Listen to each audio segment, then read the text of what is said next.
बिस्मिल्लाहिर्रहमानिर्रहीम अस्सलाम वालेकुम। ये टोफिल सीरीज़ है फॉर द बिगनर्स। आज हम इसमें लेसन स्टडी करेंगे from regarding clauses of concession. So without further adieu let's start the lesson. Comes the clauses of concession. The clauses of concession or yielding, they actually are used to show a contrast between the two ideas. जब आपने दो different ideas के बीच में एक contrast show करना है तो ऐसे में हमने the clauses को use करते हैं, उनको clause of concession कहते हैं. They are introduced by although, even though, despite or in spite of. जब आपने इन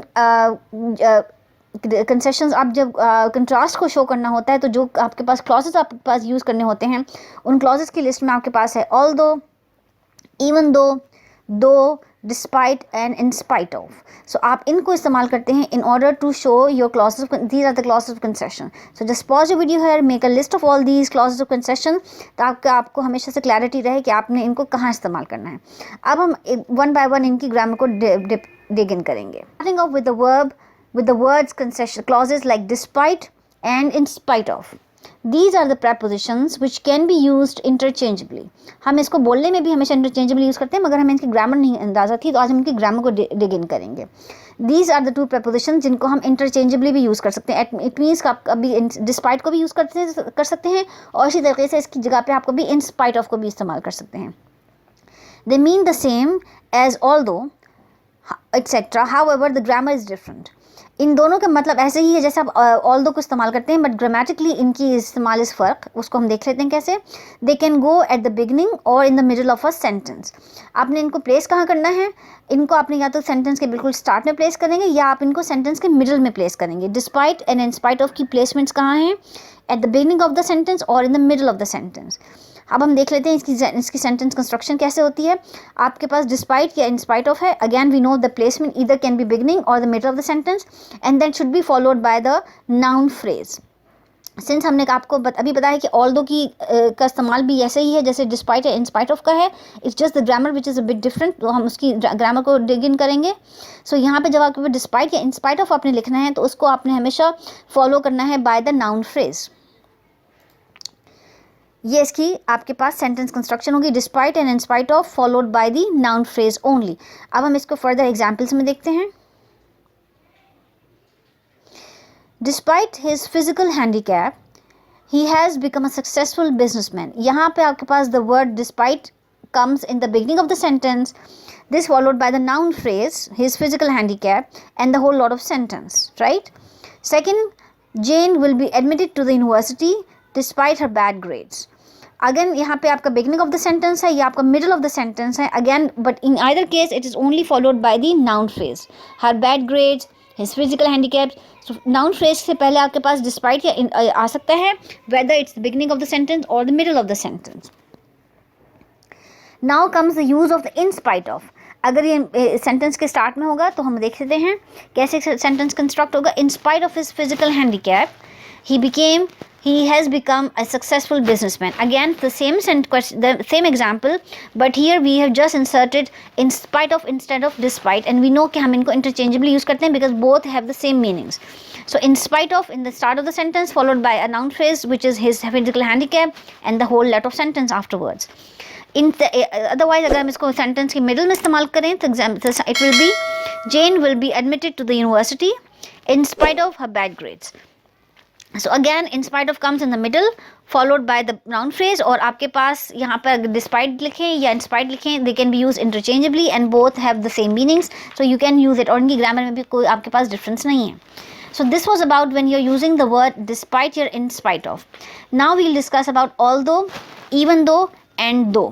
अब अगर ये तीन आपके पास वर्ड्स मौजूद हैं which are actually part of the clauses of concession. जब हमने कंट्रास्ट शो करना होता है बिटवीन द आइडियाज़ तो हम इसको अब स्टडी करते हैं कि इनकी ग्रामर क्या है. These are subordinate conjunctions used to connect the two clauses. Although, even though and though ये सब सबऑर्डिनेट कंजंक्शंस हैं और हम इनको दो क्लॉजेस को कनेक्ट करने के लिए इस्तेमाल करते हैं. Notice how the grammar is different from that of despite and in spite of. We just studied about despite and in spite of. So grammatically they are different. So let's look into how they are different. So जब आपने although, even though या दो को mention करना है तो this will be followed by the subject, this will be followed by the verb and a complement comes in the rest of the sentence construction. So for when it comes to the although, even though and though, which are the subordinate conjunctions we use to connect the two clauses, तो उनकी grammar second sentence construction क्या है?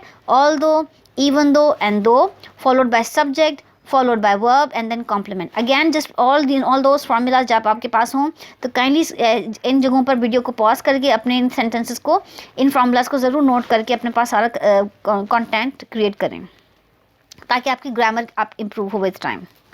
Example देखते हैं.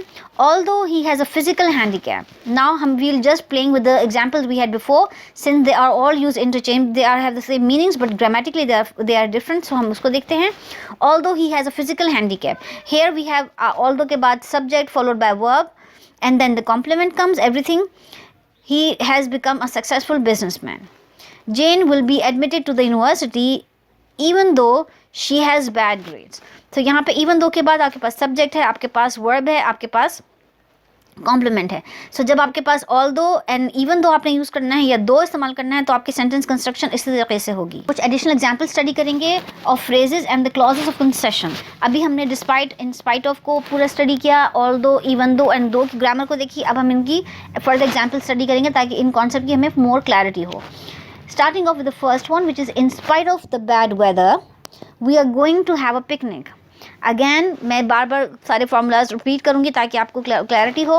In spite of के बाद आपके पास noun phrase है and the rest of the sentence construction.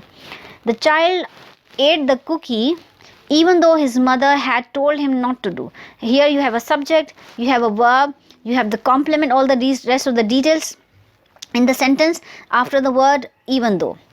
Although the weather was very bad, he had a picnic. So the although is followed by again subject and the verb. So when it comes to although, even though and though, आपके पास subject verb होगा इसके बाद. When it comes to despite or in spite of, तो you just directly jump into noun phrase. The committee voted to ratify the amendment. The committee voted to ratify the amendment despite the objections. Again despite के बाद आपके पास noun phrase होगा which is very much here. The word though comes, though he had not finished the paper. though के बाद आपके पास subject verb का construction है. Then he went to sleep. Another example आपके पास, she attended the class although she did not feel alert. Although के बाद आपके पास subject है and the verb है. So again clarity when it comes to although, even though and though, तो subject verb आएगा आपके बाद. उसके बाद और in spite और despite of के बाद आपके पास noun phrase आएगा. So this was all about कि आपने clauses of concession को grammatically किस तरीके से correctly place करना है. So if you are done with the lesson by now, so just to deep dive into the whole concept, हम इसको एक बार reinforce करेंगे by doing an exercise. It's an exercise of 10 questions. इसमें आपके पास हर example के बाद सामने ब्रैकेट में parentheses के अंदर एक एक्सप्रेशन गिवन है, आपने इसको इनकॉर्पोरेट करना है. जहाँ पे आपके पास डिस्पाइट मौजूद है यहाँ पर इसमें आपने ऑल्दो मेंशन करना है तो आपने उसी हिसाब से सेंटेंस को रिकंस्ट्रक्ट करना है. जैसे डिस्पाइट के बाद आपको मालूम है कि आपके पास नाउन फ्रेज होता है तो ऑल्दो के लिए आपने वहाँ पर सब्जेक्ट वर्ब को एडजस्ट करना है. So just to have the whole clarity and it will be good mental exercise. So 5 questions you have here. Just pause your video here. Do with all these 5 questions and the rest of the 5 questions are here. Again आपके पास bracket में जो parentheses में मौजूद हैं उनको insert करना है, उनकी grammar को incorporate करना है. So when you are done with this, then we will start off with answers. For those who are done with questions by now, हम उनके लिए answers को start करते हैं. Starting off with the first question, despite her dislike for coffee, she drank it to keep herself warm.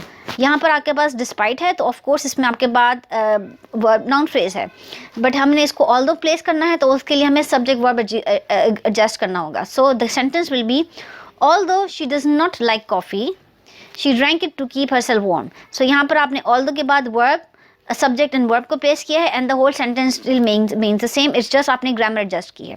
Now come the second question, Mary will take a plane even though she dislikes flying. And even though we know after we even though के बाद subject और verb आता है. अब हमने यहाँ पे इन spite of place करना है तो इसके लिए हमें क्या करना होगा, हमें नाउन फ्रेज एडजस्ट करना होगा. सो उसको देखते हैं.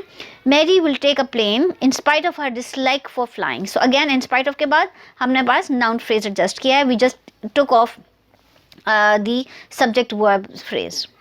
Question 3. In spite of Mercy's sadness at losing the contest, she managed to smile. आपके पास in spite of के बाद noun phrase है, आपने although place करना है तो आपने subject verb बनाना है. So again sentence will be although Mercy was sad after losing the contest, she managed to smile. So again although के बाद subject है, आपने verb adjust किया and to adjust this to accommodate the word although. Question 4. We took many pictures though the sky was cloudy. दो के बाद आपके पास subject है, वर्ब है, आपने इसको प्लेस करना है, रिप्लेस करना है विद द वर्ड डिस्पाइट. तो इसके लिए क्या करेंगे? We took many pictures despite cloudy sky. This is a noun phrase. We replace the whole subject verb with the noun phrase because we have to accommodate with the despite. Question 5. Despite her poor memory the old woman told interesting stories to the children. Despite आपके पास है, followed by आपके पास noun phrase है. ठीक है, आपने even दो mention करना है तो इवन दो के लिए इसमें आपने सब्जेक्ट वर्ब एडजस्ट करना होगा. तो देखते हैं हम किस तरीके से करते हैं. Even though old woman has poor memory. Old woman is a subject, has poor memory, आपने इसको सब्जेक्ट को वर्ब के साथ एडजस्ट किया and then the rest of the sentence construction. तो आपने इवन दो को एडजस्ट करने के लिए. Question 6. Though he has been absent frequently, he has managed to pass the test. यहाँ पे आपके पास दो है, followed by subject, followed by verb. आपने in spite of adjust करना है. So in spite of followed by should become after noun phrase. So in spite of should be followed by noun phrase which is his frequent absence. He managed to pass the test. आपने sentence की meanings आपकी वही रहेंगी, just same रहेगा. आपने grammar को adjust करना है depending कि आपने इसमें clause किस concession clause कौन सा है. Now comes to question 7. Nancy told me the secret despite having promised not to do so. It's आपने यहाँ पे दो को place करना है replacing with the word despite. Nancy told me the secret though she promised not to do so. तो यहाँ पे दो आपने प्लेस करना था तो आपने इसमें सब्जेक्ट और वर्ब को प्लेस किया है, रिप्लेस किया है with this noun phrase. We plan to buy a ticket for the drawing although we know we will not win a prize. आपके पास यहाँ पर आपने ऑल्दो को रिप्लेस करना है with even though and since we know कि इनकी ग्रामर में कोई फ़र्क नहीं होता, वी जस्ट प्लेस इट. हमने बाकी सेंटेंस को कोई रिप्लेस नहीं करना. So we plan to buy a ticket for the drawing even though we know we will not win a prize. यहाँ पर आपने सिर्फ ऑल्दो को इवन दो से रिप्लेस करना है. Grammar is still the same. आपने इसमें और कुछ नहीं करना है. Question 9. In spite of the high prices, my daughters insist on going to the movies every Saturday. In spite of है तो it's followed by the noun phrase. आपने इसको replace करना है with the word even though. तो ऐसे में आपने subject verb को place करना है. तो देखते हैं. Even though prices are high, these are the subject, these are the verb. My daughters insist on going to the movies every Saturday. Now final question. He ate the chocolate cake even though he is on a diet. So even though है तो followed by subject followed by verb. आपने इसको replace करना है with in spite of. So आपने इसको noun phrase बनाना है. He ate the chocolate cake in spite of on diet. So that's how you adjust the clauses of concession. And आपको grammar clarity होनी चाहिए कि आपने इन लफ्ज़ों को कैसे इस्तेमाल करना है. This is all about the clauses of concession. If you like this video, subscribe to my channel, like and share with your friends and family. Thanks for watching.